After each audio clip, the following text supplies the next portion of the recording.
First of all, the headline is misleading in the context How that... so? How so? How misleading? I think there's sort of leaning that the term hustler essentially means poor.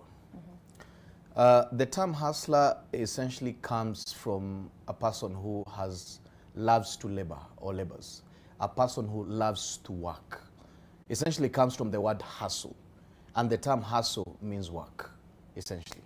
And sincerely speaking, the nominees, as you know them, are people who have worked for their money. I'm sure the reason why they were through the vetting process is so that they are people who have the capacity to account for their wealth from as low as 1,000 shillings. Essentially, they clarified that my source of income is from this and this, and I have invested in this and these places. It's an open process. These are people who have worked for their money. These are career politicians, technically, who have been there, not for 10 years, some not 15 years, some as much as 20 years. So the term hustlers is essentially, it's not somebody who is broke and poor. It's essentially somebody who has worked for their wealth. And essentially, they are an inspiration that essentially look at Mutua, somebody who you can come from Kibera Makina and you can be whatever it is that you want. Look at somebody like Alice Wahome, Honorable Alice Wahome. Essentially, I think it sits as an inspiration that you can put your hard work and your hard labor and be somebody one day. One of the things that we have to be very careful about is that His Excellency did not run on a campaign that segregates social classes or socioeconomic classes, essentially. Government is a government for all. The government does not discriminate. What it is that the bottom-up economic model does is ensure that there is equitable inclusivity. But what is that the context? Neither the poor nor the rich are left in expending the sovereign wealth in this country. Right. That money that is plenty within our borders, resources, whether they are buried on earth or they are on trees like mangoes or they are on the roads, essentially they are accessible to all of us. But what is the context of the word hustler over the years in our Kenyan context? We do know that the hustler has been used to describe the people at the very low level of income, correct? You're aware that the hustler essentially emerged with His Excellency William Samoei Ruto. He has been called hustler for the last 15 years. That is how it managed its way in politics. It did not come from somebody who is selling mutura. Is that His Excellency William Samoei Ruto has been called hustler for the longest. Why? Because this is somebody who, when he gets a chicken, he will make 500,000 of them, and he'll be making 1.5 million a day. Essentially, is somebody who looks at the worth of his labor and is able to generate income and make something for himself and his community. That's the term hustler.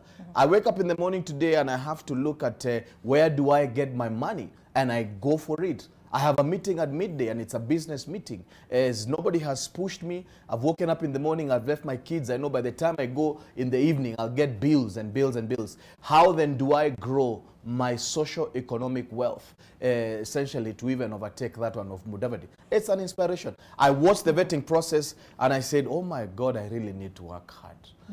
This culture of being slothful and sleeping, this essential principle of the bottom-up economic model is that it's a working nation, that your labor shall not be criminalized because you start as a hawker, that socio-economic policies and laws will not segregate you from ensuring that you can get affordable credit to be able to advance your work. Basil, very quickly, why is this the highlight of yesterday's vetting, the worth of these nominees? That is it's not a highlight, it's a journalist perspective. Is it? Is it? The editor needs to tell us right now, the editor needs to tell us why didn't you focus on the work that they should do, rather you focused on their socio-economic wealth. So this is not a valid question. No, I think it's a hopeless headline. Yes, Mark. You know, I must commend my good friend Dennis for giving a spirited point across. But let us look at the basics of why Kenya introduced the issues of vetting and why even as civil servants there is a wealth declaration form. The underlying question and issue has always been that how do we stem corruption? Let's remember where this particular decision to create a vetting process came from, because we wanted to create a transparent process by which we would see how people have become wealthy in this country. Now, that by no stretch of the imagination says that these people are guilty of any form of malfeasance or malpractice, because we are not judges here. But the process of this, of going through vetting, is to establish, one, the amount of wealth, to show Kenyans that this money has been gotten legitimately, just as my good friend Dennis has put it, but also if it has been gotten illegitimately, that also needs to be seen. So is the process of checking how much money someone has pre and post important? Yes, it is important. And I'll tell you how important it is. During the campaign, the resources of one CS Matiang'i were part of the campaign trail. Or you are a lecturer worth X amount. How did you get to Y amount? Those questions are critical. And let's also remember that in this country, the fight against corruption has been pushed most in the last 3-4 years by asset recovery. What is asset recovery? Asset recovery, in essence, has been the question: Mark Bichachi, you have a car. Where did you get the money to buy the car? If I cannot explain, the car is taken back. And in many jurisdictions across the world, vetting of this kind has actually borne fruit in the fight against corruption. Now, not every person who's wealthy is corrupt. Let us agree on that. But it is a good way to check on corruption by asking people, where did you get your resources? The second reason why you check on resources is also to be able to check in 5 years' time what changed in your life. If, for example,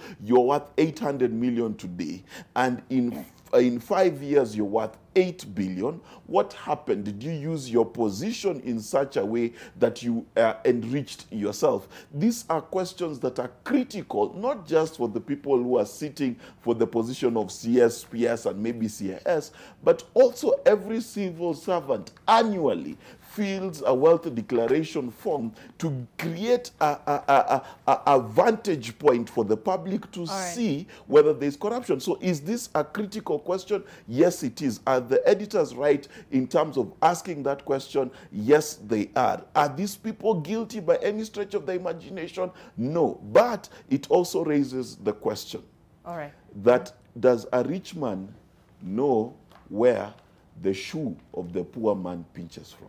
That's the other question.